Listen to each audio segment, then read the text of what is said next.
It's done such a good job of establishing possession and really changing momentum within the game. Is that something you guys focus on every shift? Yeah, we want the pucks and we want it in their end. We don't want to defend.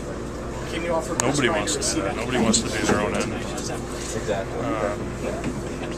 something that we want to continue to do if we can. AV has relied on you guys in matchups versus the top lines or versus the fourth line and roles are better. Do you guys feel comfortable in any situation? Yeah, I think all of our lines do. We've been pretty good top to bottom with the way we defend, so it's a big part of our whole team concept.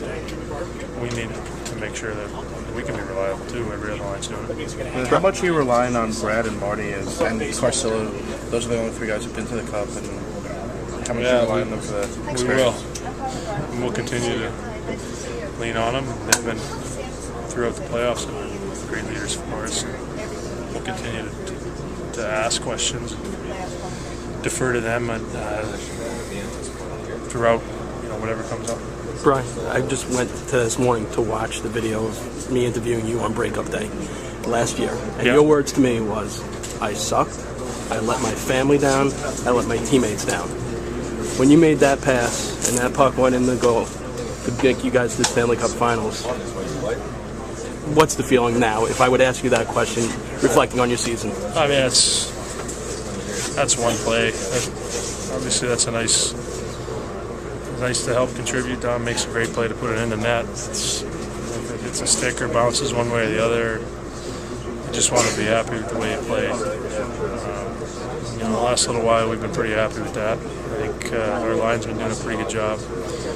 We still want to give more though, and we're not done yet, so I don't really want to touch that question. I gotcha. Also, I heard you on FAN yesterday talking about what Torts meant to you and what he taught you. Yeah. Could you expand a little bit on that as far as what you meant? Coming from LA, their system, into here, teaching you to be a pro. What exactly does that mean? Yeah, well, it was a lot of it's the way you approach it mentally and kind of the walls that you build up around yourself sometimes, or you can be your own worst enemy. And he didn't take any excuses. It's just kind of get the job done and forced you to kind of look internally and to see, what can you do here to make a difference, and you got to leave it all on the line because, for me it was if not now, then when? It might be never. So he forced me to really get out of my comfort zone. Obviously taught me a lot, just even X's and O's and how to defend. But I think, you put those two things together, I learned a tremendous amount, and I owe a lot to him and Sully.